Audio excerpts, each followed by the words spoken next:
हरि ओम तत्सत्। श्रीमते रामचंद्राय नमः। ओम नमः परमहंसास्वादित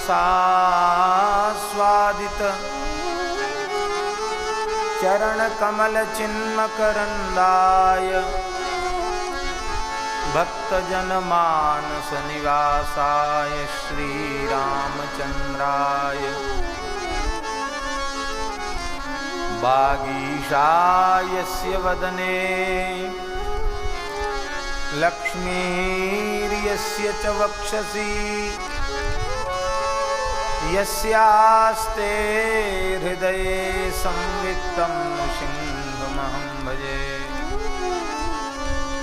विश्वसर्गविसर्गादिनवलक्षणलक्षितं श्रीकृष्णाख्यं परं धाम जगद्धाम नमामि तत्। श्रीउमामहेश्वर भगवान की जय। श्री गोधनेश्वर महादेव की जय। श्री गोपेश्वर महादेव की जय।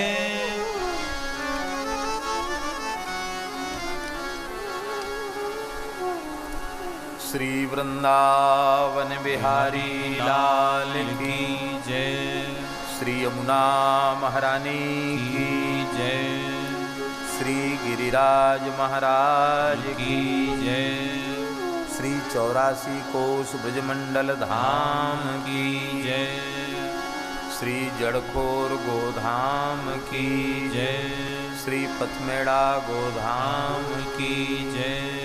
श्री मनोरमा गोलोक महातीर्थ की जय।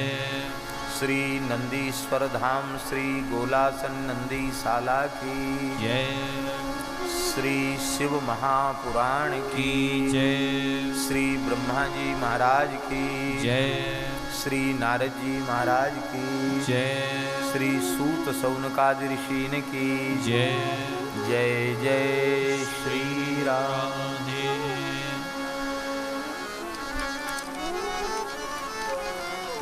कोटि रुद्र संहिता में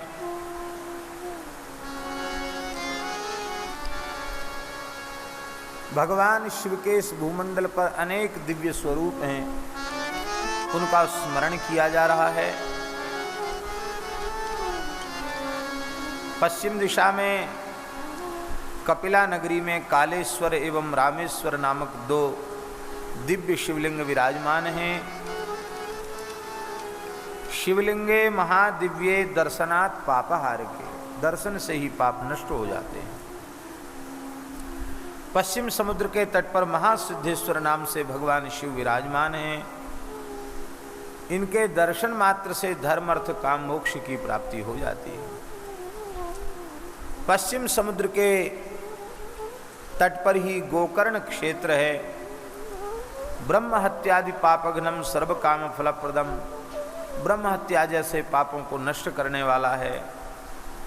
गोकर्ण के संबंध में लिखा है, गोकर्णे शिवलिंगानि विद्यन्ते कोटि कोटिशः।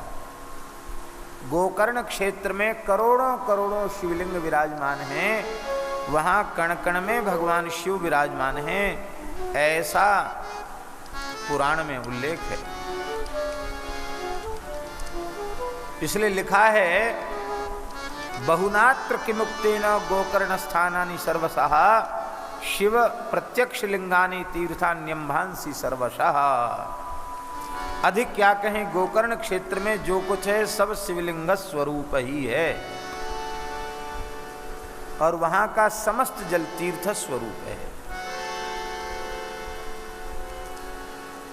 गोकर्ण क्षेत्र में भगवान शिव महाबलेश्वर रूप में विराजमान हैं। इनके संबंध में उल्लेख है कि कृते युगे सही श्वेता त्रेतायाम सोतिलोहिता द्वापरे पीतवर्णश्च कलौ श्यामो भविष्यति। लिखा है कि सतयुग में महाबलेश्वर महादेव श्वेत वर्ण के रहेंगे, त्रेता में लोहित वर्ण के, द्वापर में पीत वर्ण के और इस समय कलिकाल में उनका वर्ण श्याम है।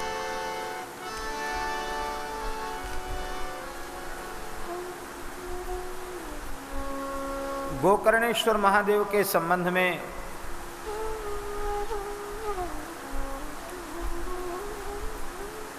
वर्णन है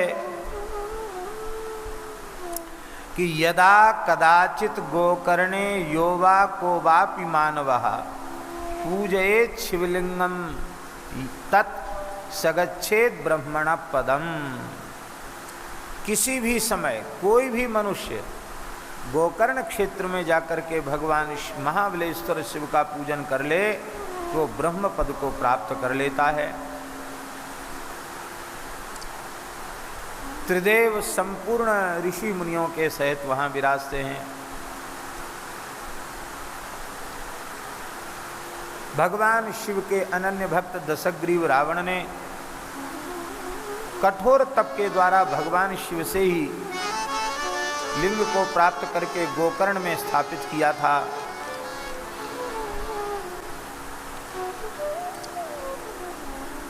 वे आज भी वहां विराजमान हैं। माघ मास में कृष्ण पक्ष की चतुर्दशी के दिन महाबलेश्वर की पूजा का विशेष महात्म्य है। माघासित चतुर्दश्याम महाबल समर्चनम विमुक्तिदम विशेषेण सर्वेषाम पापिनाम अपि।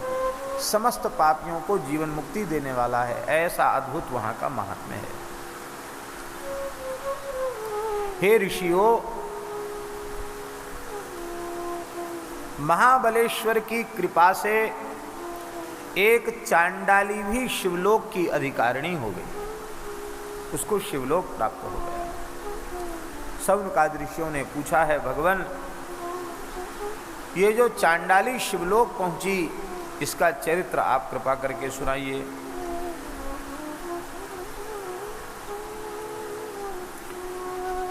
ऋषियों ने कहा, सूत जी ने कहा, ये चांडाली पूर्व जन्म में अत्यंत सुंदरी सौमिनी नाम वाली ब्राह्मण कन्या थी। जब उसने किशोरावस्था में प्रवेश किया, उसके पिता ने पवित्र ब्राह्मण से विधि पूर्वक उसका विवाह संपन्न कर दिया।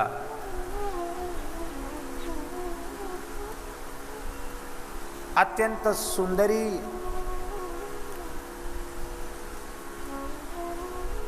यौवन के मद से भरी हुई सौमिनी अपने पति के साथ अत्यंत आनंद पूर्वक निवास करने लगी।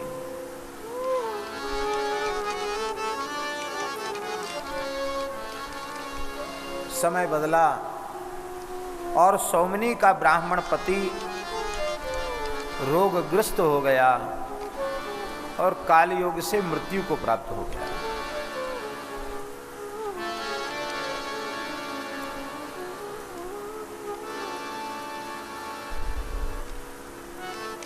पति के दिवंगत होने पर वह अत्यंत दुखी हुई और अत्यंत व्यथित चित्त से वह अपने घर में कुछ दिन रही, उस घर में रही, किंतु ततस्सा मन्मथाविष्ट हृदया विधवापि च युवावस्था विशेषेण बभूव व्यभिचारिणी। युवावस्था का जोर होने के कारण, स्त्री स्वभाव के कारण, विधवा होने के बाद भी वो अपने पथ से भ्रष्ट हो गई, व्यभिचारिणी हो गई। वह काल बड़ा पवित्र काल था। इस प्रकार से विधवा आचरणहीन हो तो पूरे कुटुंब ने उसको निष्कासित कर दिया, त्याग दिया उसको। गोत्रियों ने, कुटुंबियों ने उसको त्याग दिया। वो जंगल में चली गई। जंगल में एक जंगली भील उसको ले गया और उसने उसे अपनी पत्नी बना लिया।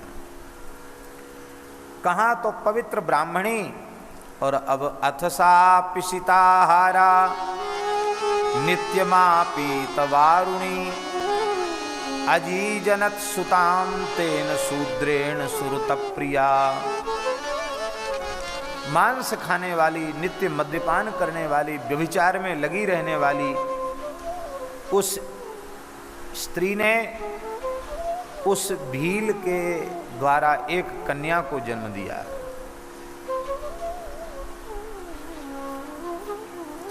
एक समय की बात है, उसका पति कहीं चला गया था। व्यभिचारिणी सौमनी ने मद्यपान किया हुआ था, नशे से पागल हो रही थी। उसने मांसाहार की इच्छा की और घोर अंधकार में तलवार लेकर घर से बाहर निकली। गायों का गोश्त था, उसके बीच में बंधे हुए भेड़ों के पास, वो मेष माने भेड़, भेड़ों के पास में गई। यद्यपि वो गाय को, बछड़े को मारना नहीं चाहती थी, भेड़ को ही मारना चाहती थी, लेकिन मद्य के नशे में होश रहा नहीं। चिल्लाते हुए एक बछड़े को ही भेड़ समझकर मार डाला।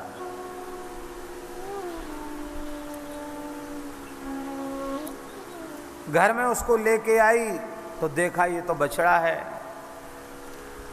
लेकिन बोली चलो कोई बात नहीं, जो होना था सो हो गया। उस बछड़े को काटकर खा गई।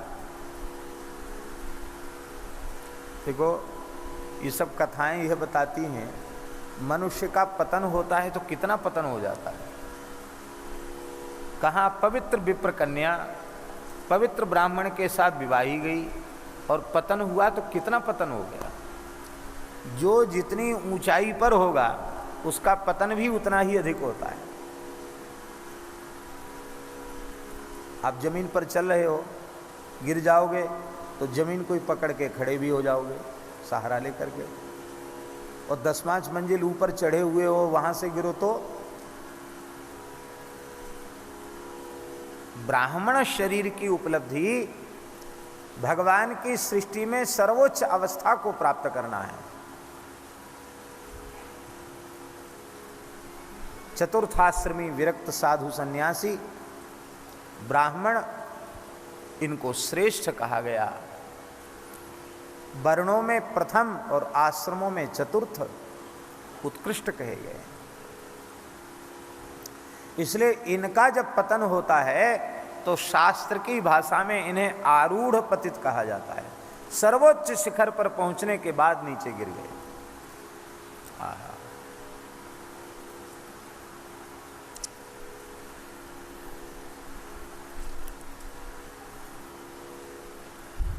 बहुत सा समय बीता। समय आने पर इस सौमनी की मृत्यु हो गई, भयंकर यमलोक में गई। बहुत लंबे समय तक नरकों की यातना भोगने के बाद फिर पुनः भगवान कल्याण का अवसर देते हैं। 84 लाख योनियों में भोग भटकने के बाद फिर उसको मनुष्य जाति में जन्म मिला। पूर्वकृत पाप के परिणाम स्वरूप चांडाल कुल में इसका जन्म हो गया।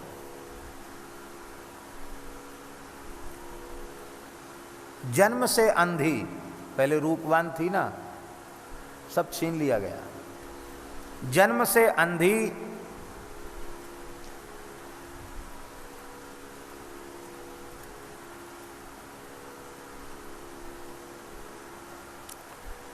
कोयले के समान काली, प्रशांतांगार मेचका, प्रशांतांगार माने कोयला, कोयले के समान एकदम काली, अंधी, और बचपन में ही माँ बाप मर गए, माता पिता से रहित, गलित कुष्ठ से युक्त।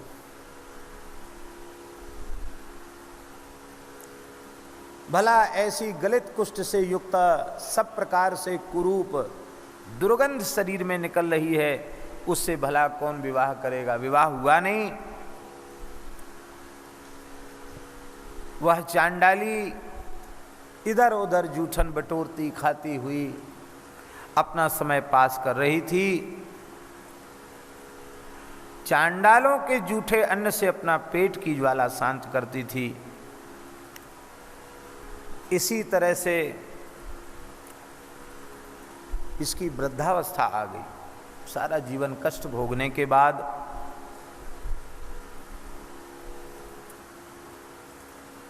उसने देखा कि अब बुढ़ापे में तो हमारा भरण पोषण और कठिन हो गया, कहाँ जाऊं, क्या करूं। किसी से सुना कि गोकर्ण क्षेत्र में महाबलेश्वर का मेला होने वाला है, शिव जी का पर्व है, शिवरात्रि का समय है और वहाँ बड़े लोग पहुँचेंगे,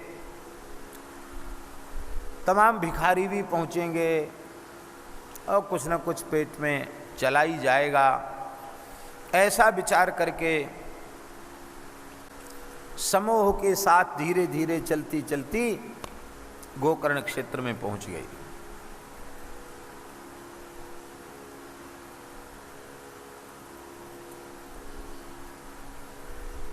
वहां बैठी थी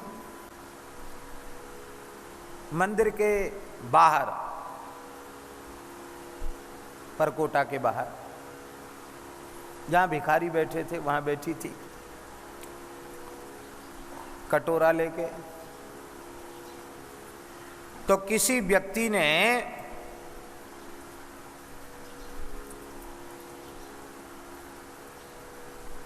बेल की मंजरी डाल दी, बिल्व पत्र डाल दिया।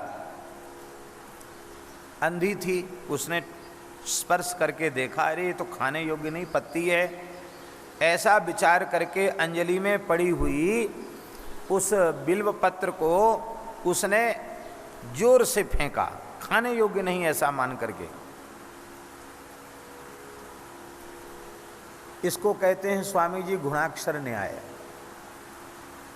घुन काठ में लगता है, वो कोई अक्षर नहीं बनाता, पर कई बार ओंकार बन जाता है, राम नाम बन जाता है उससे। इस तरह से घृणाक्षर न्याय से वो बिल्वपत्र उसने दूर फेंका।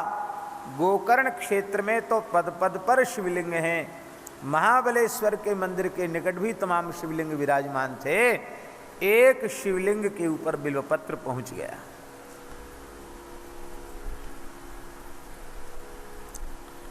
शिवरात्रि का दिन था, भूख के मारे चिल्ला रही थी, व्याकुल में मांगने पर भी किसी ने उसकी बात सुनी नहीं, खाने को कुछ मिला नहीं। पूरे दिन व्रत हो गया और दिन भर भूखी थी, रात्रि भर जागरण भी हो गया। भूखी तो थी ही, मेला खत्म हुआ, अपने भाग्य को कोसती हुई लाठी के सहारे चलने लगी। भूखी प्यासी तो थी ही, चलते चलते गिर गई। गिरते ही मस्तक में चोट पहुंची और वहीं उसका प्राणांत हो गया।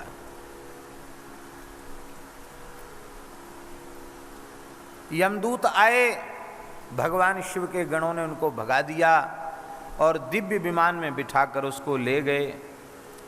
श्री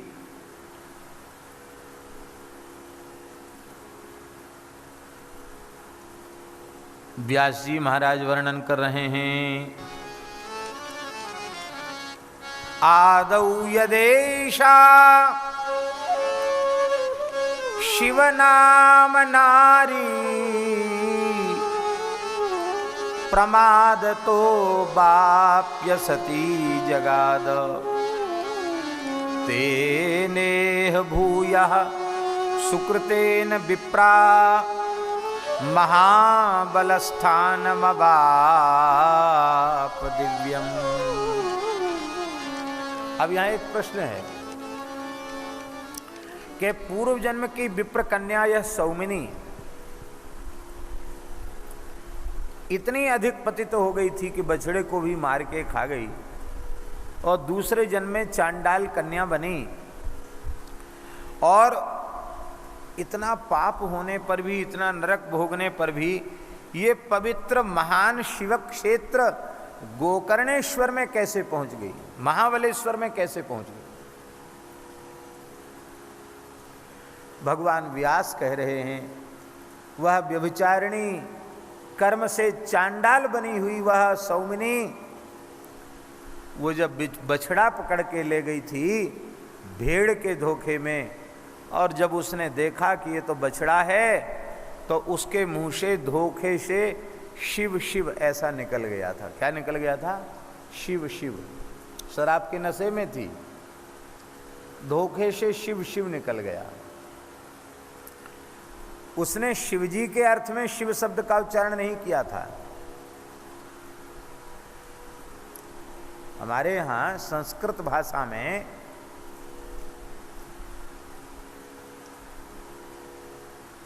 कोई आश्चर्यजनक घटना, कोई विस्मयजनक घटना, कोई आह्लाद वाली अकस्मात घटना घटती है तो व्यक्ति शोक में अथवा हर्ष में कहता है शिव शिव शिव शिव। वो शिवजी के अर्थ में नहीं कहा गया।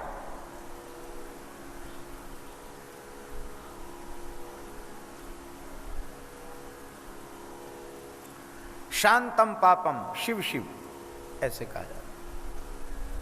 उसने कोई शिवजी का स्मरण करके नहीं, स्वाभाविक परंपरा में बोलचाल में संस्कृतज्ञ लोग हर्ष में या शोक में शिव शिव कहते हैं। जैसे कोई धर्मनिष्ठ व्यक्ति, उसके पैर के नीचे कोई जीव आ जाए, बचाते बचाते भी आ जाए तो एकदम घबरा जाता, राम राम राम राम राम राम, ऐसे उससे शिव शिव निकल गया। तो उस अवस्था में इतनी पतित होने पर भी 2 बार शिव नाम निकल गया।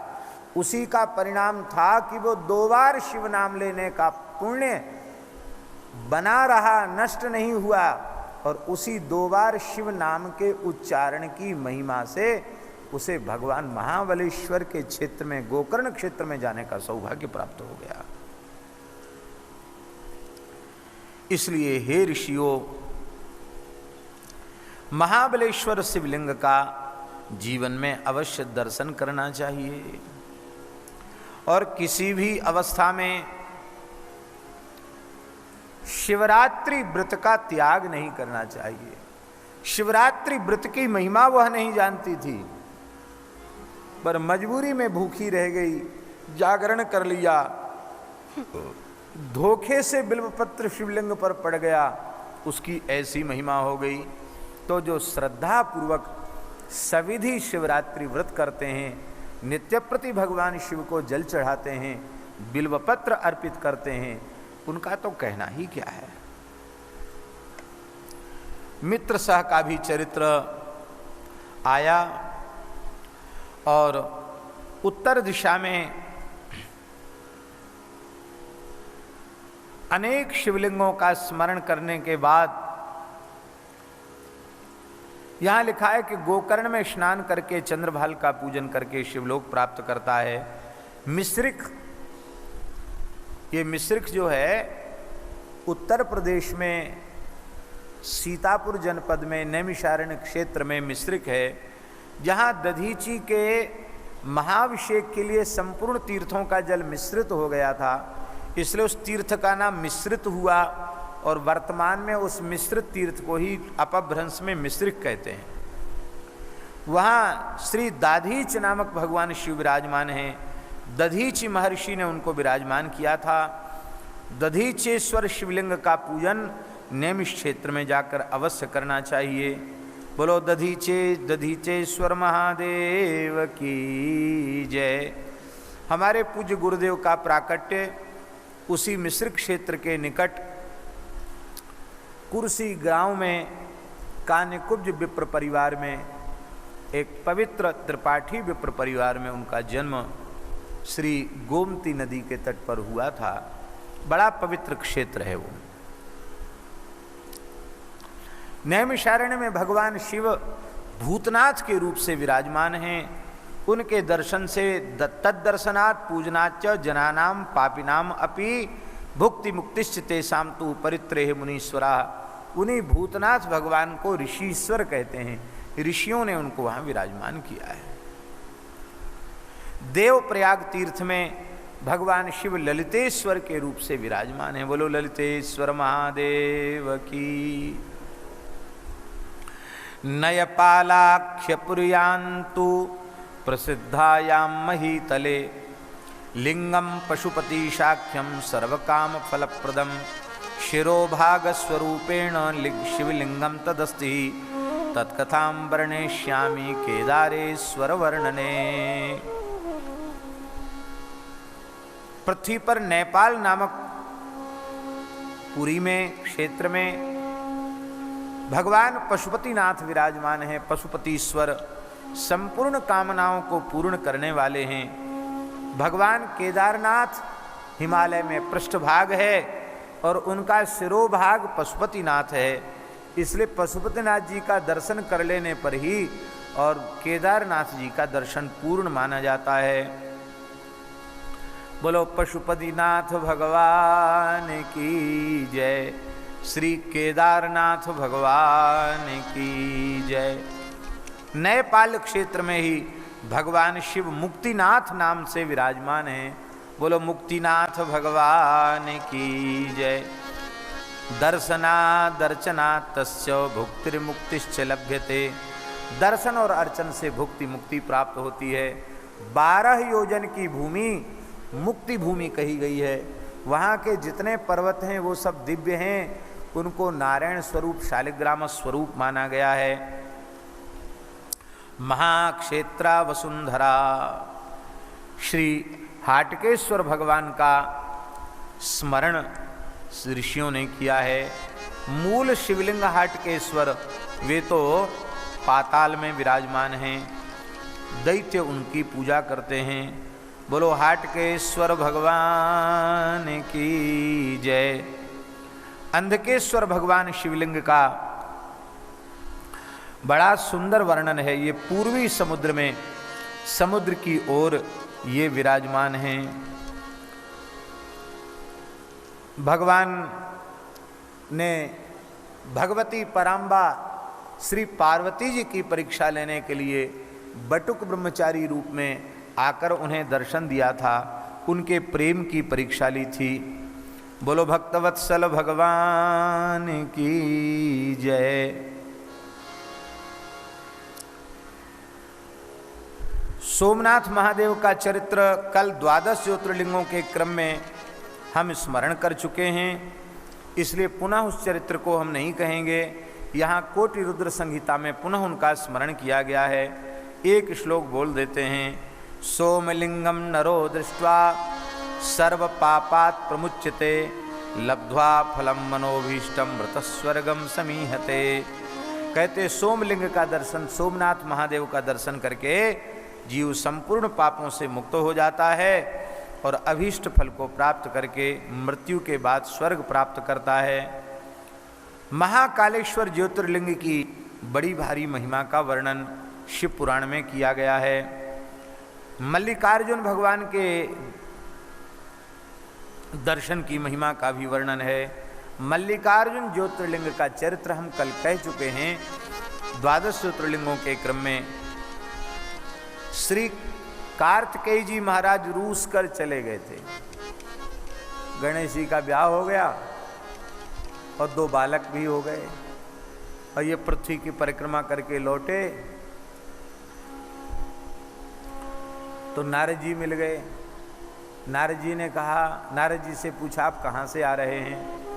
बोले हम शंकर जी के 2 पौत्रों का जन्म हुआ है महादेव जी के, उनके उत्सव की मिठाई खा के आ रहे हैं। अरे हम तो यही हैं, पौत्र कहाँ से होगा? बोले आप तो गए घूमने फिरने परिक्रमा देने, गणेश जी है ना उनके 2 पुत्र हुए हैं, उनका उत्सव मना के आ रहे हैं। अरे बोले आप परिहास क्यों करते? बोले परिहास नहीं, सत्य बात। बस सारी घटना नारद जी ने सुना दी कि तुम तो परिक्रमा करने चले गए और उन्होंने भगवान उमा महेश्वर की ही परिक्रमा कर ली। कहा महाराज आपकी परिक्रमा करने से तो अनंत ब्रह्मांडों की परिक्रमा हो गई। भोले बाबा ने उनका ब्याह कर दिया और बालक का जन्म भी हो, 2 बालक हो गए। लक्ष्य और लाभ। नाराज हो गए, बोले हमको अब मिलना ही नहीं भगवान से, हम जा रहे हैं। नाराज होके चले गए। जहाँ वर्तमान में मल्लिकार्जुन हैं, यहाँ बैठकर वो तप करने लगे। पार्वती जी बोली हम बिना कार्तिकेय के रह नहीं सकती हैं। तब भोले बाबा वहाँ पधारे। भगवान के आते भगवान ज्योतिर्लिंग के रूप में वहाँ प्रकट हो गए, मल्लिकार्जुन के रूप में। यहाँ मल्लिका नाम भगवान भगवती पार्वती जी का है, और अर्जुन, अर्जुन माने होता अत्यंत सौम्य सरल शांत, ये भगवान शिव का नाम है। दोनों मिलाकर मल्लिकार्जुन होते हैं। इसलिए महाराज जी लिखा है कि तद्दिनम ही समारिम्भ मल्लिकार्जुन संभवम लिंगम चैव शिवस्यैकम प्रसिद्धम भुवनत्रये। ये ऐसा शिवलिंग है जो आधा शिव है और आधा पार्वती का स्वरूप है। एक साथ उमा महेश्वर ही मल्लिकार्जुनम के रूप में विराजमान हैं। तब कार्तिकेय जी नाराज थे, वो और आगे बढ़ गए। 12 कोस दूर और चले गए। ऋषियों ने कहा इतने नाराज मत हो, यहीं रह जाओ। तो आज भी 12 कोस दूर भगवान कार्तिकेय विराजमान हैं। अमावास्या को शंकर जी दर्शन करने आते हैं, मिलने आते हैं उनसे, और पूर्णिमा को भगवती पार्वती मिलने आती हैं। इसलिए अमावास्या पूर्णिमा को मल्लिकार्जुन का दर्शन करके और वहाँ कार्तिकेय जी के दर्शन का बड़ा महात्म्य है। कहते हैं तल्लिंगम यस्समीक्षेत ससर्वै किल विषयरपि मुच्चेत नात्र संदेहो सर्वान कामान वाप्नुयात्। जो भगवान मल्लिकार्जुन का दर्शन कर लेता है वो संपूर्ण पापों से मुक्त हो जाता है। बोलो मल्लिकार्जुन भगवान की जय। कहते हैं कि जो मल्लिकार्जुन भगवान का दर्शन कर लेता है उसको और उनका पूजन कर लेता है, कहते उसको माता के गर्भ में पुनः नहीं जाना पड़ता है। ऐसी महिमा है। जननी गर्भ संभूतम कष्टम नाप्नोति भई पुनः। धन धान्य समृद्धि प्रतिष्ठा आरोग्य जो चाहे सो मल्लिकार्जुन भगवान की सेवा से प्राप्त हो जाता है। हम लोग तो जब मल्लिकार्जुन भगवान का दर्शन करने गए तो बड़ी कृपा हुई। कोई उत्सव चल रहा था, दक्षिण में उत्सव खूब होते हैं और दक्षिण के मंदिरों में बड़ी मर्यादा है। वहाँ सब लोग मंदिर के भीतर प्रवेश नहीं करते, बाहर से ही राम राम हो जाती है। पहले तो उत्सव में सम्मिलित रहे, मन में बड़ा भाव था कि भगवान निकट बुलावें, भीड़ बहुत थी। भोले बाबा की कृपा समझो। एक अर्चक महानुभाव आए, बोले स्वामी जी कहाँ से? वृंदावन से। तो शिला कपड़ा तो हम लोग पहनते ही नहीं। तुरंत बोले आप और 1-2 संत जा सकते हैं, कोई बात नहीं। उन लोगों के साथ चले गए भीतर। अब वहाँ पूजा क्या करें, जल तो था नहीं, क्यों इतनी भीड़ में वो था, वो यहाँ जल चढ़ता नहीं, भीतर जा नहीं सकते। वो ठाकुर जी की बड़ी लीला है। वृंदावन की ठाकुर जी की जो गैया हैं उनका सुंदर घी, 1 कमंडल भर के घी था। वो घी तो इसलिए था कि हवन करना तो घी, और बाहर का तो घी तेल लेना नहीं है। मैंने कहा चलो ये बहुत अच्छा हुआ। घी का अभिषेक करने से दूध दही सब उसी में आ गया। घी से ही तो सब, दूध से ही तो सब बनता है। घी तो अंतिम सार वस्तु है। और घृताभिषेक की बड़ी महिमा भी है। तो फिर पूरा कमंडल भर के घी नमस्ते रुद्रमन्यव उतो तेखवे नमः करके सब उनको अर्पित कर दिया गया। तो भगवान शिव बड़े दयालु हैं। वे खूब ठाकुर जी की कृपा से अनुभव होता है। जहाँ जहाँ आप अपने हृदय में तनिक सद्भाव लेकर के पहुँचो। महाराज जी लिखा है रुद्रस्त्वात्मा शरीराम। भागवत जी में लिखा है रुद्र प्राणियों की आत्मा है। आपकी आत्मा में जो भाव होगा उसको भगवान शिव अवश्य पूर्ण करते हैं। दास को तो ऐसा विश्वास है, ऐसा अनुभव है, अवश्य पूर्ण कर। हाँ, ठाकुर जी थोड़ा ठोक बजा के नहीं देखेंगे तो ठीक नहीं, थोड़ा ठोक बजा के तो देखेंगे, परिस्थिति भी विपरीत आ सकती है। लेकिन आप थोड़े पक्के बने रहो उनकी कृपा से तो बस काम बन जाएगा। अमरनाथ बाबा का दर्शन करने गए स्वामी जी। वो शायद सन 2000 की बात होगी या उससे 1 साल पहले की हो सकती है।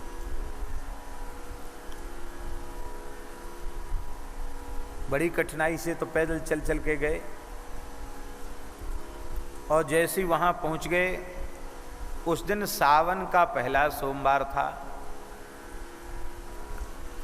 गुरु पूर्णिमा के दूसरे दिन की तिथि थी। उसी दिन सावन आरंभ भी था और सोमवार भी था। बड़ी भारी भीड़ और वहां घोषणा होने लग गई कि यहां टापू पर भीड़ अधिक हो गई है, वापस हो जाओ, वापस हो। जबरदस्ती पुलिस सबको वापस करने लगी। हमारे साथ जो लोग थे सब परेशान तो थे ही, पानी ऊपर से गिर रहा था, ठंड तो वहाँ खूब है ही है, सब ठिठुर रहे थे। हमने कहा भाई अब मरना हो चाहे जीना हो, हम तो अब यहाँ आ गए, अब नीचे उतर जाएंगे तो लौट के द्वारा आएंगे नहीं, और द्वारा यहाँ आवें इसमें बड़ी कठिनाई, इसलिए मरें चाहे जिएं भगवान के भरोसे छोड़ के आप लोग चले जाइए, हम तो यहीं, हम नहीं जाएंगे, पक्का निश्चय हम नहीं जाएंगे।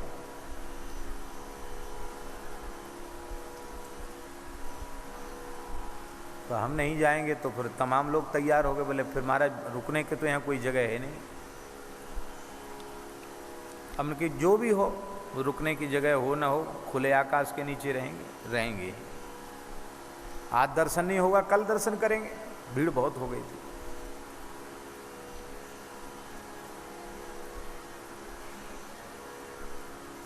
साथ के एक मूर्ति ने एक तंबू वाले से बात की, रावटी वाले से, छोटी रावटी होती वहाँ, उसने मुंह मांगे पैसे बताए, बोले कोई बात नहीं, चाहे जितना पैसा ले लो, रुकने के लिए छाया तो मिल जाए। वहाँ जब गए तो उसमें 11 आदमी पहले से बैठे थे, पैर रखने की जगह ही नहीं थी, और अग्रिम कुछ पहले ही ले लिए थे पैसे, वहाँ रुकने की जगह नहीं थी। अब सब घबरा गए, बोले अब तो चलो, मौसम खराब हो गया, चलो। भाई अब हम तो नहीं जाएंगे, सब परेशान, अब आपको छोड़ के कैसे चले जाएं। इसी समय एक फौज के अधिकारी आए, बोले यहाँ क्यों खड़े हो, आप लोग जाइए, नीचे जाइए, पंचतरणी में जाइए, मौसम बिगड़ रहा है, यहाँ रुकने की जगह नहीं है। हमने कहा भाई देखो हम लोग बाबा जी हैं, घर परिवार तो छोड़ दिया है, एक प्रकार से मरे मराए होते हैं बाबा जी, तो संसार तो मर ही गया, उनके लिए ख़त्म हो गया, तो तुम चिंता मत करो, भगवान के भाग सहारे जो होगा सो होगा। नहीं नहीं बाबा ऐसे नहीं, यहाँ से जाओ, यहाँ नहीं रह सकते। थोड़ी देर गया, ये कह करके बोले चले जाना है यहाँ से, खड़े मत हो यहाँ। थोड़ी दूर गया, फिर लौट के आया, बोला देखो जो विशेष VVIP मार्ग है एक है, और उससे कोई मान लो मुख्यमंत्री, प्रधानमंत्री, राष्ट्रपति आना चाहें तो वो जा सकते हैं, और फौजी लोग दूसरे आम जनता के लिए नहीं है, आप अकेले जा सकते हैं, और तो कोई बात नहीं, आप अकेले चलिए, मैं आपको ले चलता हूँ। तो मैंने कहा आप इतने परेशान क्यों हो रहे हैं, अब ये इतने लोग हमारे संग हैं, अब इनको छोड़ के हम भोले बाबा के पास चले जाएंगे तो इनके मन में कितनी पीड़ा होगी, तो इनको पीड़ा पहुंचा के हम दर्शन करें ये भी अच्छी बात नहीं, आप निश्चिंत रहो, हम यहीं हैं। फिर चला गया, फिर थोड़ी देर बाद आया, बोला कितने लोग हैं, हमने कहा 10-11 लोग हैं। बोले देखो उससे फिर एक मूर्ति ज़्यादा चलेगा नहीं, कि अलग से ले गया, और महाराज जी ले गए गुफा में, लगभग आधा घंटे रुके, जहाँ लोग कई कई घंटे लाइन में लगने के बाद 1 मिनट तो बहुत है, 2-4 सेकंड के बाद हाथ पकड़ के बाहर वहाँ भीतर बिठा दिया, लगभग आधा घंटे पवित्र गुफा में बैठने का। ये क्या है, ये क्या कोई सिफारिश नहीं, कोई जान पहचान नहीं, ये क्या है, यह केवल और केवल भगवान शिव का अनुग्रह।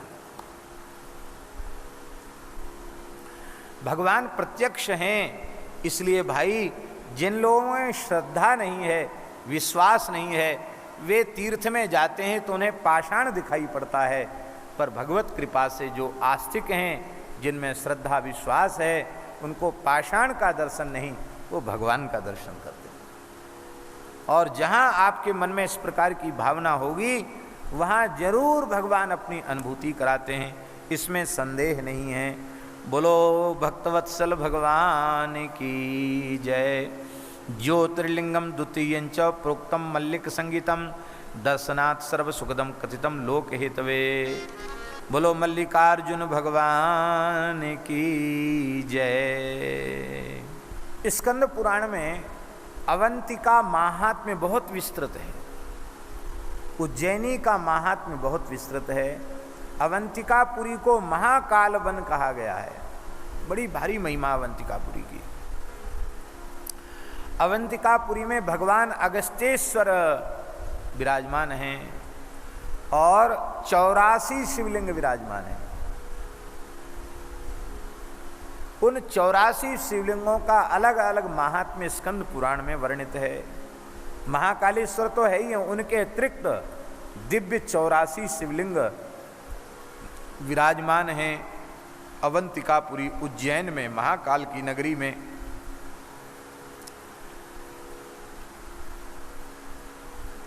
एक विलक्षण चरित्र श्री सूत जी महाराज वर्णन कर रहे हैं उज्जैनी का। अवंतिकापुरी में एक वैदिक अनुष्ठान में लगे हुए अग्निहोत्री त्रिकाल संध्योपासन करने वाले एक पवित्र ब्राह्मण निवास करते थे। महान अग्निहोत्री थे और निरंतर भगवान शिव की पूजा में संलग्न रहते थे। प्रतिदिन मृत्तिका के शिवलिंग बना करके वे पार्थिव पूजन किया करते थे। उनके 4 पुत्र थे और वे चारों पुत्र शिव पूजा रता नित्यम पित्रो रनवमा सदा। वो सदा माता पिता की आज्ञा मानने वाले थे, शिव पूजा में लगे रहने वाले थे। उनमें सबसे बड़े का नाम था देवप्रिय, दूसरे का नाम था प्रिय मेधा, तीसरे का नाम था सुकृत और चौथे का नाम था सुव्रत। ये 4 पुत्र उन ब्राह्मण देवता के थे, बड़े पवित्र ब्राह्मण थे। उसी काल में एक विलक्षण घटना घटी। रत्नमाला पर्वत पर एक दूषण नाम का बड़ा भयंकर असुर निवास करता था। ये सबको दूषित करने वाला था, इसलिए इसका नाम दूषण पड़ गया। दूषयतीति दूषणः, जो सबको दूषित करे उसको दूषण कहते हैं, दूषण था। धर्म से द्वेष करने वाला था। ब्रह्मा जी का वरदान प्राप्त करके उद्दंड हो गया था। संपूर्ण धर्मों को उसने उजाड़ दिया था।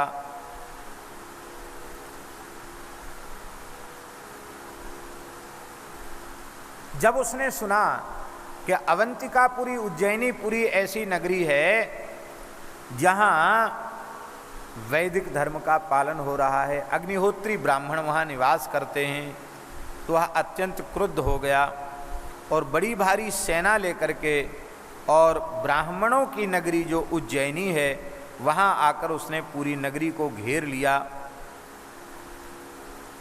और अपनी सेना को आदेश दे दिया कि इनको बोल दो, इन ब्राह्मणों को,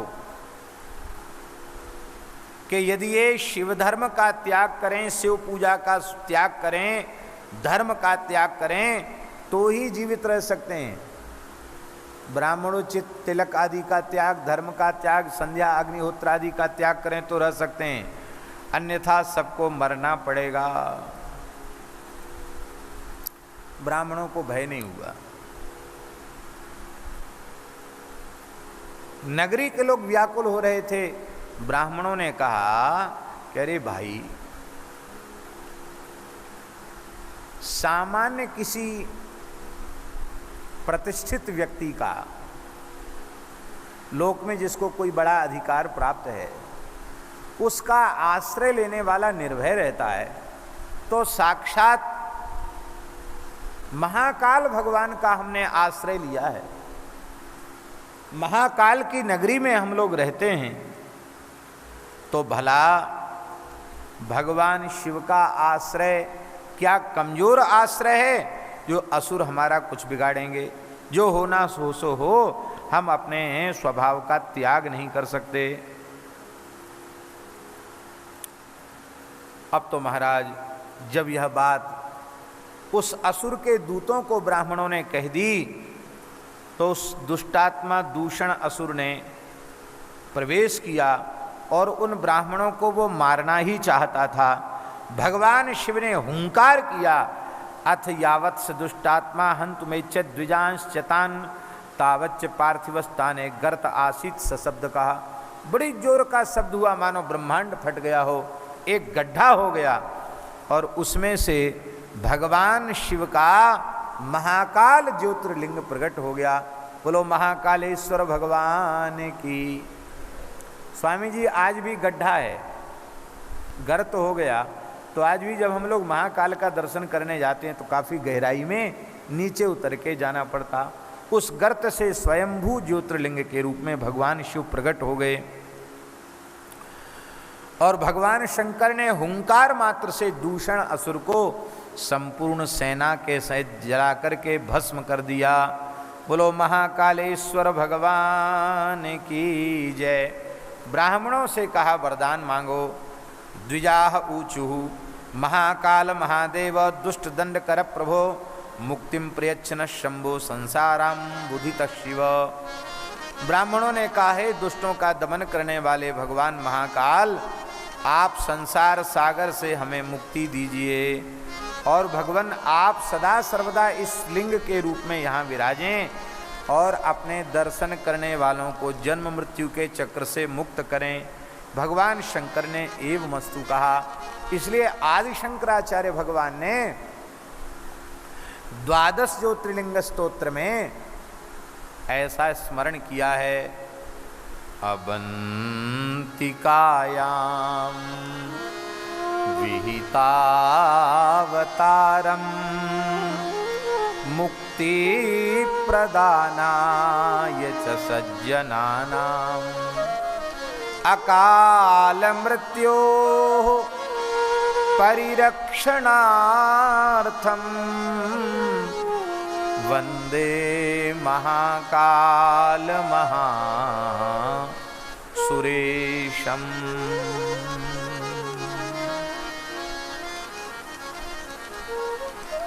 तीन शिवलिंगों की बड़ी महिमा है। आकाशे तारकम लिंगम, पाताले हाटकेश्वरम। ऊपर के 7 स्वर्गादि लोकों में भगवान तारकेश्वर प्रधान हैं। नीचे के जो पातालादि 7 लोक हैं उनमें हाटकेश्वर प्रधान हैं और 7 समुद्र 7 द्वीप वाली इस पृथ्वी पर महाकाल प्रधान हैं। पृथिव्याम तु महाकाल कालम लिंगत्रय नमाम्यहम। पृथ्वी पर महाकाल हैं, ऐसे तीनों लिंगों को प्रणाम है। तब से भगवान महाकाल जहाँ विराजते हैं उनको मूल बिंदु के स्थान में लेकर के उनसे चारों ओर 1 कोस का क्षेत्रफल, माने 3 किलोमीटर का क्षेत्रफल ऐसा है जो सद्यः मुक्ति प्रदान करने वाला है। बोलो महाकाल भगवान की जय। महाकाल भगवान की कृपा जिस पर होती है उसको स्वप्न में भी दुख नहीं होता। महाराज जी, उज्जैन का बड़ा प्यारा संबंध है भगवान से। सप्तपुरी में भगवान के विग्रह में विष्णोह पाद अवंतिका, भगवान के चरण कमल बताए गए हैं। उज्जैन, उज्जैन की प्राप्ति भगवत चरणारविंद की प्राप्ति है। चरण का बड़ा महत्व होता है, इसलिए उज्जैनी का बड़ा महत्व है। और भगवान श्री कृष्ण का गुरु स्थान भी है। सांदीपनि महर्षि वहीं विराजते थे अवंतिकापुरी में, वहीं उन्होंने पढ़ाई लिखाई की, इसलिए उनकी गुरु गद्दी वहीं है, गुरु स्थान वहीं है। और तीसरा संबंध है भगवान की ससुराल यहीं है, जो अवंतिका की ही मित्र वृंदा थी। मित्र वृंदा से भगवान का विवाह हुआ। इसलिए भगवान की ससुराल भी उज्जैन है। इस तरह से भगवान का उज्जैन से बड़ा संबंध है। बोलो महाकाल भगवान की जय। ऋषियों ने कहा कि महाराज, महाकाल के महात्म को सुनकर के हमारा मन भरा नहीं है, तृप्ति नहीं भई है। आप थोड़ी कृपा करो, एकाध कोई चरित्र हो तो और सुनाइए। प्रसन्न होकर के श्री सूत जी वर्णन कर रहे हैं। अवंतिकापुरी के राजा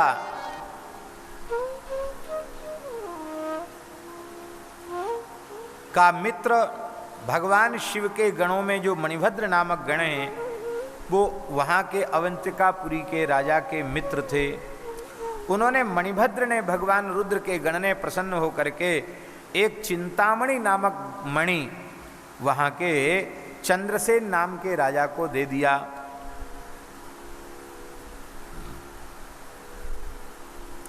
महाराज जी, उस मणि का क्या महात्म्य था।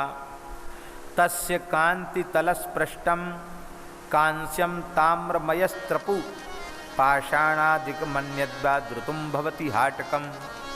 महाराज जी, उसका बड़ा भारी महत्व था कि उस चंद्रकांत मणि, उसकी कांति का स्पर्श होते ही कांसा, तामा, लोहा, सीसा, पत्थर, कोई चीज पर कांति उसकी पड़ जाए वो तत्काल शुद्ध स्वर्ण बन जाता था। ऐसी अद्भुत वो मणि थी। उस मणि के प्रभाव से चंद्रसेन महाराज पर बड़ा भारी वैभव था। वे अनन्य शिव भक्त थे, निरंतर महाराजोपचारों से भगवान शिव का पूजन किया करते थे। कई बार कोई मूल्यवान वस्तु ही प्राणों के लिए विपत्ति बनकर आ जाती है।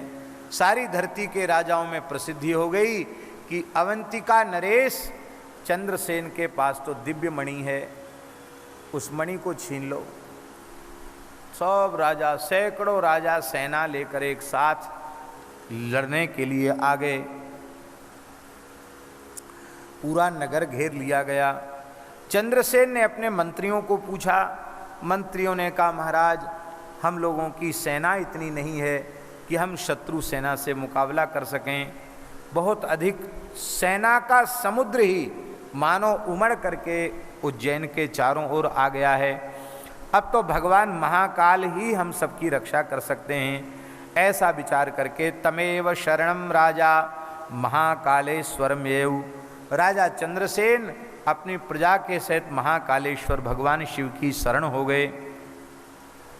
ब्राह्मणों ने मंत्रोच्चार किया और 2 दिन 2 रात्रि तक लगातार भगवान महाकाल का अभिषेक चला।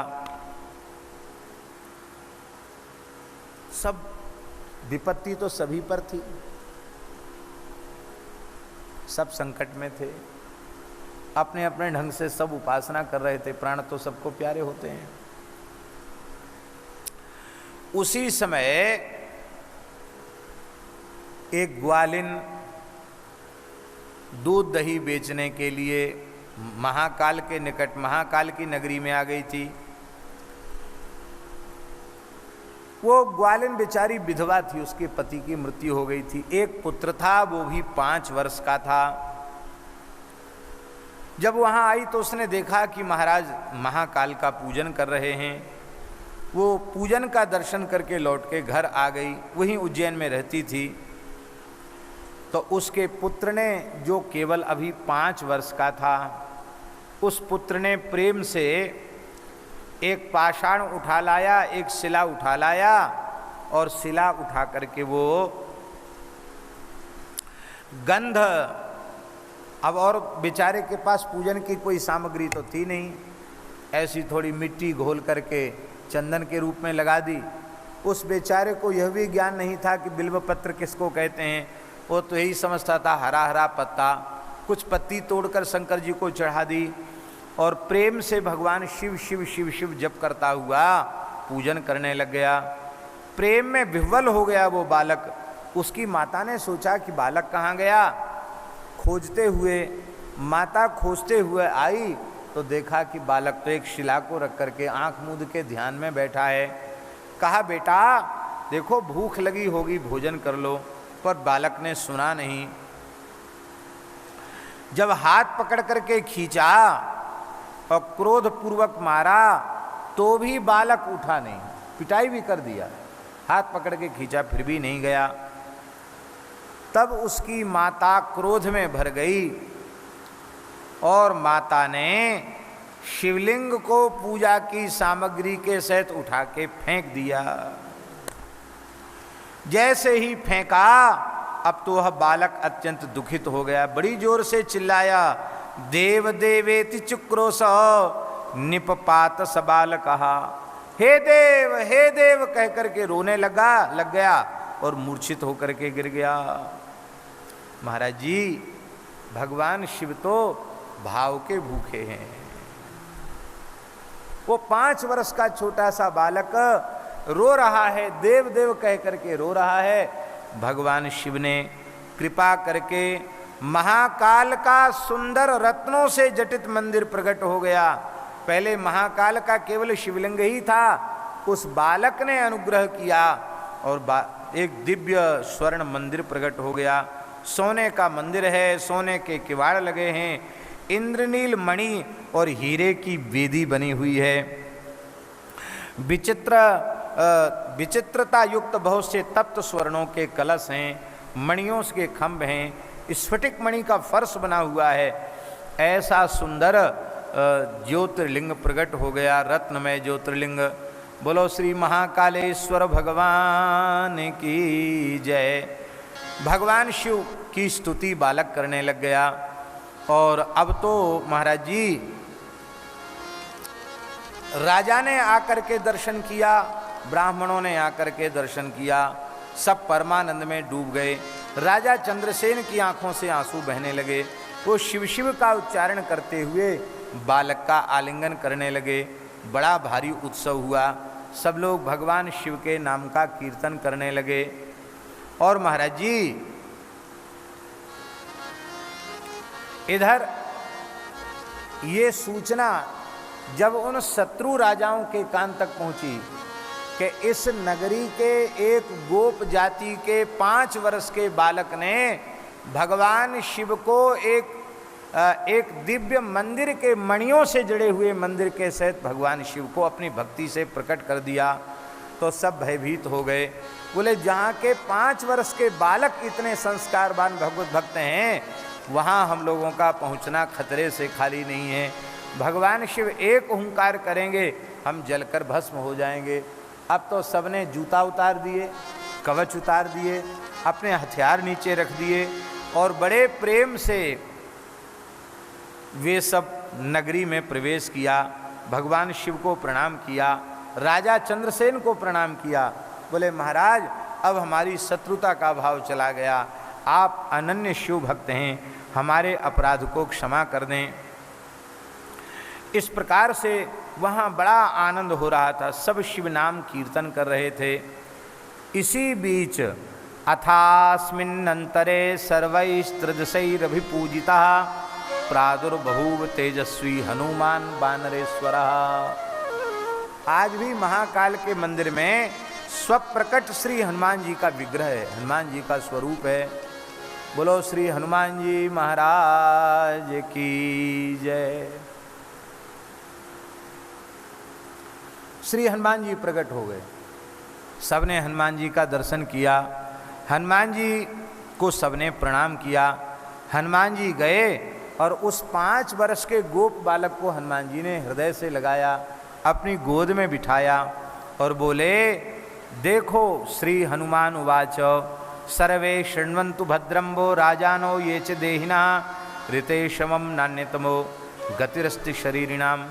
हनुमान जी महाराज ने कहा, देखो राजाओ, आप लोग ध्यान से सुनो और दूसरे लोग भी ध्यान लगा करके सुनो। जितने देहधारी प्राणी हैं उनके लिए भगवान शिव के अतिरिक्त कोई आश्रय नहीं है, शरणदाता भगवान शिव ही हैं। देखो, इस गोप बालक को न तो आचार विचार मालूम है, न मंत्र मालूम है, न पूजा की विधि मालूम है, न पूजा की सामग्री इसके पास, लेकिन इसके भोले भाव पर भगवान शिव रीझ गए और प्रकट होकर के दर्शन दे दिया। भगवान के प्राण प्यारे भक्त श्री हनुमान जी ने उस गोप बालक के मस्तक पर अपना हाथ पधराया और कहा कि ये श्रेष्ठ भक्त गोपों की कीर्ति को बढ़ाने वाला होगा, अंत में ये मोक्ष को प्राप्त होगा। इसी गोप के 8वीं पीढ़ी में श्री नंदराय जी प्रकट होंगे। भगवान जी ने आशीर्वाद दिया। अस्य वंशेष्टमे भावी नंदो नाम महायशा प्राप्स्यते तस्य पुत्रत्वम कृष्णो नारायण स्वयं।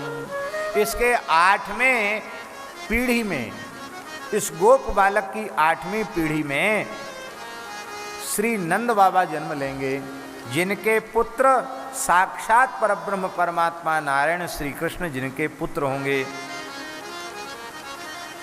इस गोप बालक ने सबको सुखी कर दिया, सबको श्री संपन्न बना दिया, इसलिए आज से इस गोप बालक का नाम श्रीकर होगा। इस श्रीकर की ही 8वीं पीढ़ी में नंद बाबा का जन्म हुआ है। ये कितनी अद्भुत बात है। और श्री हनुमान जी वहाँ विराजमान हो गए। आज भी हनुमान जी का विग्रह महाकालेश्वर में हनुमान जी का प्राचीन स्वरूप विराजमान है। बोलो श्री हनुमान जी महाराज की जय। इस प्रकार से महाकालेश्वर के बड़े अद्भुत चरित्र हैं। ओंकारेश्वर ज्योतिर्लिंग के प्रादुर्भाव की महिमा हम कल कह चुके हैं। य एवं पूजयेत् शंभुम मातृगर्भम बसे नहीं यदष्टम यदभीष्टम फलम तच्च प्राप्नुयान्न संशया। ओंकारेश्वर शिवलिंग का दर्शन करने से भी मातृगर्भ में प्रवेश नहीं होता। केदारेश्वर ज्योतिर्लिंग उनकी कथा कल कह चुके हैं, पुनः उस कथा का स्मरण किया है। नरनारायण भगवान ने तप करके ज्योतिर्लिंग के रूप में भगवान शिव को प्रकट किया है। बोलो केदारनाथ भगवान की जय। भीम शंकर ज्योतिर्लिंग के प्राकट्य की कथा आप कल सुन चुके हैं, उनकी पुनः कथा का वर्णन किया गया है। बोलो भीम शंकर भगवान की। काशीपुरी का अवतरण शंकर जी ने स्वयं पंचक्रोशात्मिका काशी को अपने संकल्प से प्रकट किया। भगवान शिव ने कहा हम काशी छोड़कर कहीं नहीं जाएंगे, इसलिए भगवान शिव का नाम अभिमुक्त हुआ, अभिमुक्तेश्वर भगवान का नाम हुआ। काशी की बड़ी भारी महिमा है। काशी में भगवान शिव कैसे पधारे, इसका भी बड़ा सुंदर वर्णन है। श्री स्कंद पुराण में तो काशी महात्म्य बड़ा अद्भुत है। भगवान शिव का काशी से कितना प्रेम है उसका वर्णन है। बोलो काशी विश्वनाथ भगवान की जय। काशी में मरने वाले जीव मोक्ष को प्राप्त करते हैं। त्र्यंबकेश्वर ज्योतिर्लिंग उनका भी वर्णन है और कैसे गोदावरी गंगा प्रकट हुई इनका भी वर्णन किया गया है।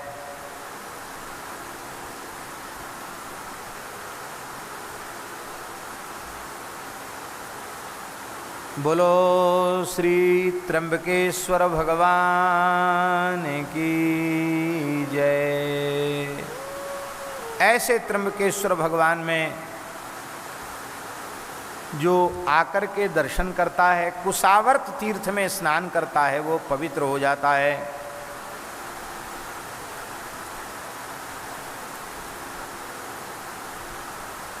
वैद्यनाथ भगवान का भी स्मरण यहाँ किया गया है और लिखा है कि वैद्यनाथ भगवान का दर्शन करके भुक्ति मुक्ति सब कुछ प्राप्त हो जाती है। बोलो वैद्यनाथ भगवान की जय। जय जय श्री राधे। दारुकावन में सुप्रिय वैश्य की रक्षा करने के लिए भगवान नागेश्वर महादेव के रूप से प्रकट हुए। बोलो नागेश्वर भगवान की जय।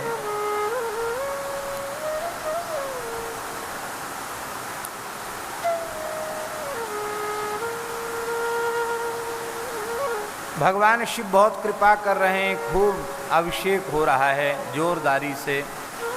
बोलो श्री रामेश्वरम भगवान की जय। रामेश्वरम के महात्म्य का भी बड़ा वर्णन है।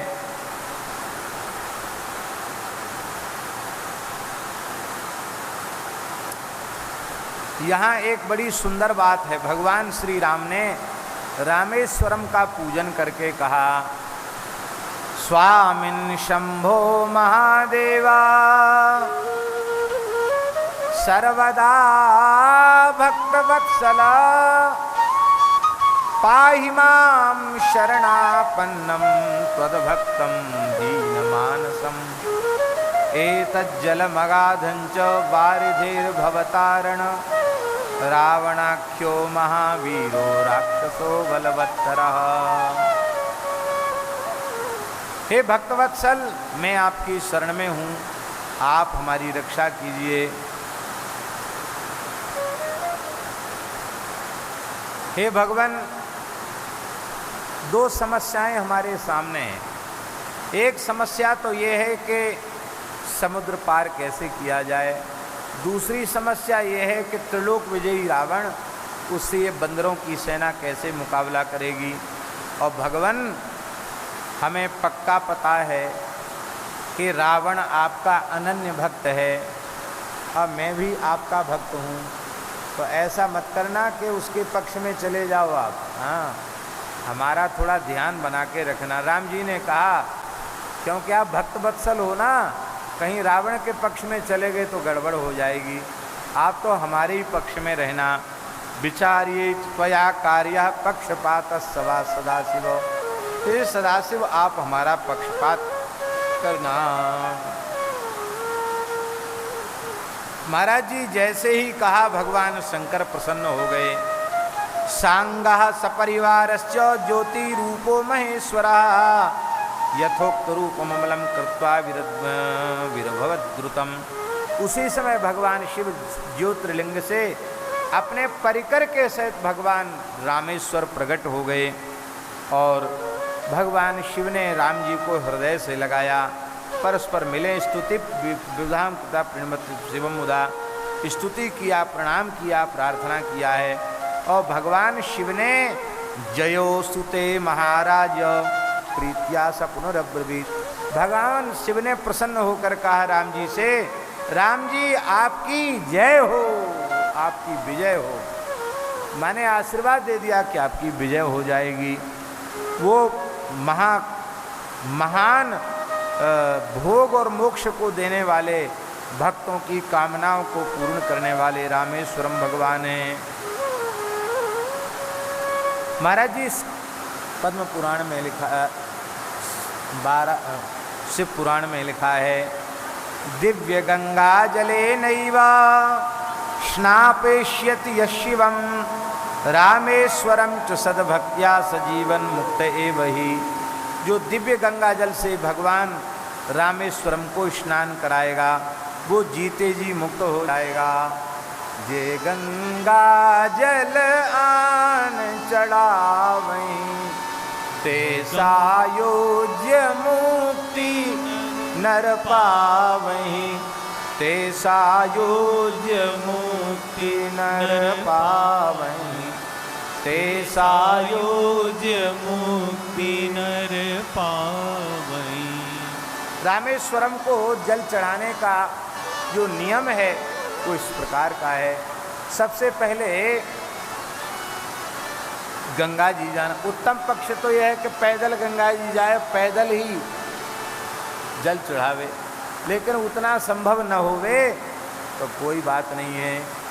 गंगा जी पर जाकर पहले गंगा जी का पूजन करे, गंगा जी से प्रार्थना करे कि हम आपके पवित्र जल को रामेश्वरम अर्पित करने के लिए ले जा रहे हैं। और महाराज जी जल को लेकर के जाए, नर्मदा जी को बचा करके जाए। नर्मदा जी को लांग करके जो जल चढ़ता है वो मान्य नहीं होता है, नर्मदा जी को बचा करके। इसलिए हमारे क्षेत्र से तो जो लोग जाते हैं गंगोत्री से गंगा जल लेकर के आते हैं और वहाँ से आकर के पहले उत्कल एक्सप्रेस है हमारे यहाँ, उत्कल एक्सप्रेस में बैठ करके चले जाते हैं जगन्नाथपुरी। उत्कल एक्सप्रेस ऐसे घूम घूम के जाती है कि वो नर्मदा जी को पार नहीं करती, नर्मदा जी दूर रह जाती है। और जगन्नाथपुरी से फिर ट्रेन में बैठते हैं तो रामेश्वरम पहुंच जाते, कहीं बीच में नर्मदा जी नहीं आती हैं, और इस तरह से जा कर के वहाँ जल चढ़ाया जाता है। बहुत से लोग कहते भीतर तो घुसने नहीं देते, जल कहाँ चढ़ा। अरे भाई, जल चढ़ने से प्रयोजन है। आपके सामने पुजारी लेकर आपका जल भगवान को अर्पित कर देते हैं। इसलिए सर्वोत्तम पक्ष ये है कि मंदिरों में शास्त्र विधि से पूजन हो और सभी लोग दर्शन करें। दर्शन में किसी को मनाही नहीं है, और आप जो भी पवित्र वस्तु लाए हैं वो भगवान को अर्पित की जाए, तो मंदिर में सबको दर्शन भी हो जाए। दर्शन भी नहीं हो पाता धक्का मुक्की में। अब शिवरात्रि जैसे पर शंकर जी का दर्शन नहीं हो पाता। कैसे? वो तो कांच में उनका समाधि लगा के बैठे हैं, पूरा ढेर हो गया कांच का बेलपत्र का। अब वो हाथ से तो उठाया नहीं जाता है, फिर वो औजार से उठाया जाता है, उसमें भी शंकर जी को चोट लग जाती होगी। ये सब विचार हम लोग नहीं करते हैं। बोलो भक्तवत्सल भगवान की जय।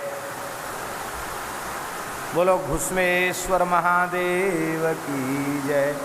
महाराष्ट्र में घुस्मेश्वर ज्योतिर्लिंग का भी बड़ा सुंदर महात्म्य है।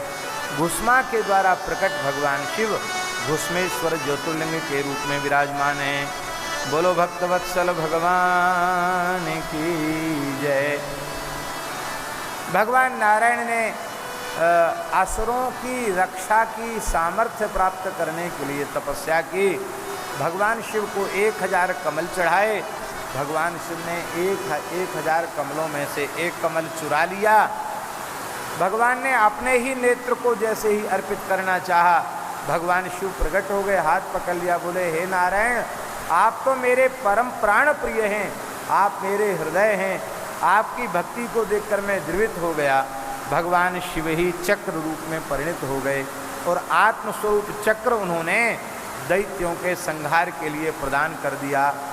इस घटना को शिवपुराण में तो वर्णन स्थान है ही है। इस लीला का पुष्पदंताचार्य जी ने भी वर्णन किया है। हरिस्ते साहस्रम कमल बलि माधाय पदयोर यदो कोने तस्मिन् निज मुदहरन् नेत्र कमलम गतो भक्त्युद्रेकः परिणितमसौ चक्र बपुषा त्रयाणां रक्षायै त्रिपुरहर जागर्ति जगताम। भगवान विष्णु ने शिव सहस्त्र नाम का उच्चारण किया है। ये शिव सहस्त्र नाम बड़ा अद्भुत है। शिवो हरो मृडो रुद्रः पुष्करः पुष्पलोचनः अर्थिगम्यः सदाचारः सर्वः शर्वः शंभुर्महेश्वरः इत्यादि प्रकार से भगवान के 1000 नामों का स्मरण किया गया है। पातकों का, महापातकों का वर्णन किया गया है और संपूर्ण पापों से मुक्ति का उपाय है भगवान शिव की उपासना। बोलो भक्तवत्सल भगवान की जय। नरक की भयंकर यातना का भी वर्णन किया गया है। इस नरक की यातना से बचने के लिए व्यक्ति को श्रद्धा पूर्वक धर्म का आचरण करना चाहिए, तभी वो इस भयंकर यातना से बच सकता है। बोलो भक्तवत्सल भगवान की जय। श्री राम जय जय राम, श्री राम जय राम जय जय राम, श्री राम जय राम जय जय राम, श्री राम जय राम जय राम जय जय राम, श्री राम जय राम जय जय राम, श्री राम जय राम। जय जय राम। उमा संगीता में भगवती उमा का बड़ा अद्भुत चरित्र है। कैसे भगवती उमा ने ही महिषासुर के अत्याचार से पीड़ित देवताओं की रक्षा के लिए महालक्ष्मी द्वारा और महिषासुर का वध किया। बोलो महिषासुर मर्दनी भगवती महालक्ष्मी माता की जय। शुंभ निशुंभ से पीड़ित देवताओं ने भगवती की स्तुति की और देवी द्वारा धूम्रलोचन, चंडमुंड आदि दैत्यों का वध किया गया। चंडमुंड का वध करने से उनका नाम चामुंडा हो गया। सरस्वती, महासरस्वती भगवती ने शुंभ निशुंभ का सेना सहित वध किया। मार्कंडेय पुराण में ये कथा बहुत विस्तार से दी गई है। और महाराज जी बोलो भक्तवत्सल भगवान की जय। इस प्रकार से महाकाली, महालक्ष्मी, महासरस्वती 10 महाविद्याओं की उत्पत्ति का वर्णन है। दुर्गा, शताक्षी, शाकंभरी, भ्रामरी एक नाम भगवती के क्यों पड़े, इनका भी स्मरण किया गया है। भगवती के मंदिर निर्माण, प्रतिमा स्थापन की बड़ी भारी महिमा का वर्णन किया गया है। बोलो भक्तवत्सल भगवान की जय। चैत्र शुक्ल तृतीया को जो भवानी व्रत करता है, वो चैत्र शुक्ल तृतीयायाम यो भवानी व्रतम चरेत भवबंध विनिर्मुक्ता प्राप्नुयात परमं पदम, वो परम पद को प्राप्त कर लेता है। बोलो भक्तवत्सल भगवान की जय। प्रणवोपासना की विधि का वर्णन है। संन्यास ग्रहण किस करने की विधि का वर्णन है। सूत जी काशी में आए, काशी में, और कार्तिकेय भगवान ने प्रणव की जिज्ञासा वामदेव जी से की, उसका वर्णन है। संन्यास का अंगभूत जो नांदी श्राद्ध आदि है, उसका वर्णन है। संन्यास की विधि का वर्णन है। बोलो भक्तवत्सल भगवान की जय। श्री उमा महेश्वर भगवान की जय। कैसे सन्यासी को विरजा होम करना चाहिए, प्राजापत्येष्टि करनी चाहिए, और कैसे अपने आप में अग्नियों को आरोपित करना चाहिए, इसका भी वर्णन है। और कैसे सन्यासी को प्रईस मंत्र का उच्चारण करके हमने सब कुछ त्याग दिया, ऐसा संकल्प करना चाहिए, कैसे दंड ग्रहण करना चाहिए, ये लिखा हुआ है। बोलो भक्तवत्सल भगवान की जय। महाराज जी एक विशेष बात यहाँ लिखी है कि शिष्य को, गुरु जी को 12 बार साष्टांग प्रणाम करना चाहिए। कितनी बार? 12 साष्टांग प्रणाम करना चाहिए। जब दर्शन करो गुरु जी के तब 12 बार साष्टांग प्रणाम। ये बात से पुराण में लिखी है। बड़ा फायदा है इससे। फायदा क्या है? 12 बार साष्टांग दंडवत करेगा तो एक प्रकार से दिन में 4 बार 5 बार दर्शन हो गए, तो 12 बार दंडवत करने से उसकी तो बढ़िया कसरत हो जाएगी। तो जैसे पेट बढ़ जाता है, शरीर बेडौल हो जाता, वो सब नहीं होगा, बढ़िया शरीर बना रहेगा। ये लाभ भी है उसका। बोलो भक्तवत्सल भगवान की जय। सन्यासी का धर्म क्या है? सन्यासी का धर्म है को दीक्षा लेने के बाद गुरुजी की आज्ञा से ही सब कुछ करे, बिना उनकी आज्ञा के कुछ न करे, उनकी आज्ञा लेकर के ही कार्य करे। स्फटिक लिंग की पूजा की बड़ी भारी महिमा है। और प्रतिज्ञा करे कि बिना भगवान के पूजन के हम अन्य जल कुछ भी ग्रहण नहीं करेंगे। बोलो शंकर भगवान की जय। जय जय श्री राधे श्याम। इस प्रकार से बड़ा सुंदर यहाँ वर्णन किया गया है। अद्वैत शैववाद और सृष्टि प्रक्रिया कैसे बनी, इसका भी वर्णन है। कैसे शिष्य बनाना चाहिए, इसका भी वर्णन है। बोलो भक्तवत्सल भगवान की जय। मुहूर्त देखना चाहिए, ये भी वर्णन है। महावाक्यों के तात्पर्य का भी बड़ा सुंदर निरूपण किया गया है। बोलो भक्तवत्सल भगवान की जय। यतियों का क्षौर स्नान आदि की विधि क्या है, उसका वर्णन है।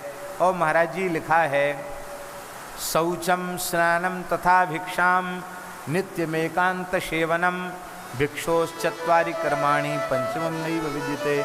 4 काम ही सन्यासियों को करना चाहिए।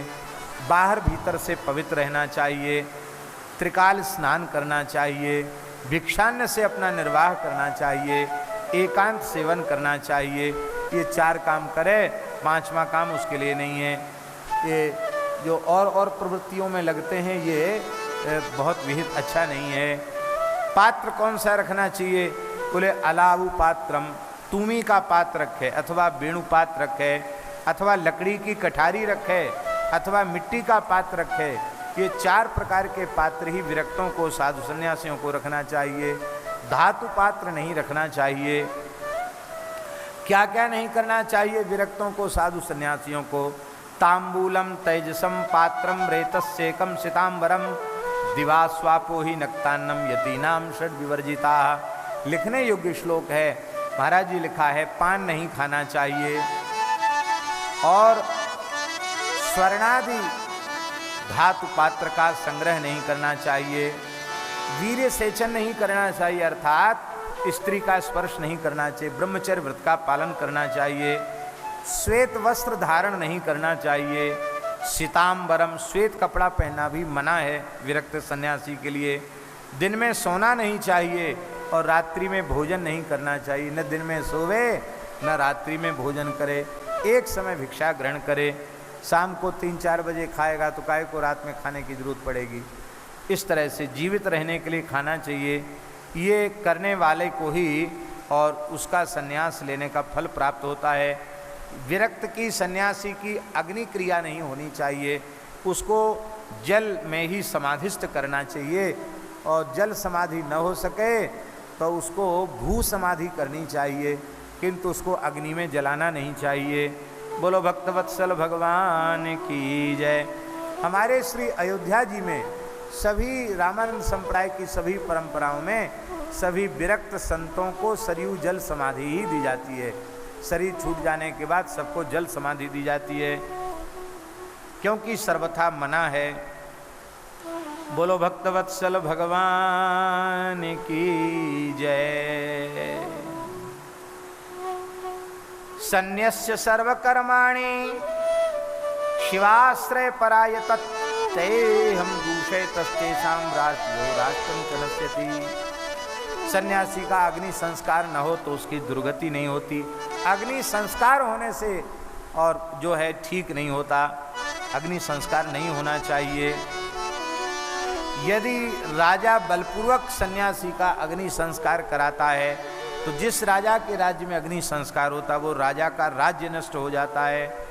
वहाँ गांव में रहने वाले लोगों पर विपत्ति पड़ती है, ऐसा लिखा है। अब तो महाराज कई गांव में तो ऐसी स्थिति है कि एक जगह की बात हम नाम नहीं लेंगे, बहुत अच्छे विद्वान महापुरुष हैं, हमारे बड़े प्रेमी हैं, उनके गुरुजी का शरीर पूरा हो गया तो शास्त्र विधि से उन्होंने चाहा कि हम बेतवती जी में अपने गुरुजी को जल समाधि दें, लेकिन महाराज सारे गांव के वाले विरोधी हो गए। बोले नहीं जलाया जाएगा, जलाना पड़ा। अब क्यों नहीं जलाना चाहिए उसका कारण हम बताते हैं। क्योंकि जलाने के बाद दाह संस्कार के बाद फिर पूरा कर्मकांड होता है, सपिंडी कृत्य होता है। घर परिवार तो छोड़ दिया, अब उसको किस गोत्र में मिलाओगे? गोत्र तो उसका रहा नहीं, जहाँ पैदा था वो गोत्र खत्म हो गया। अब कहाँ उसको मिलाओगे? पितरों में सम्मेलन कहाँ करोगे उसका? वो तो अब भगवान के पास जाएगा।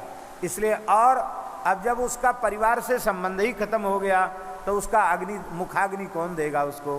पिंडदान जलदान कौन करेगा? फिर सूतक मानते नहीं, जला देंगे उस सूतक मानेंगे नहीं। अग्निदाह के बाद फिर सारी प्रक्रिया वही गृहस्थ के जैसी होती है। तो गृहस्थ और विरक्त में भेद क्या हुआ? इसलिए बिल्कुल स्पष्ट मना लिखा है सन्यासी का अग्नि संस्कार नहीं होना चाहिए। सन्यास सर्वकर्माणि कहते राज्ञो राष्ट्रम विनश्यति, सबके ऊपर विपत्ति आ जाती है, इसलिए ऐसा न करे। यति के भी जो कृत्य हैं उनका भी वर्णन किया गया है। बोलो भक्तवत्सल भगवान की जय। इस प्रकार से ये कैलाश संहिता भी यहाँ संपन्न होने जा रही है।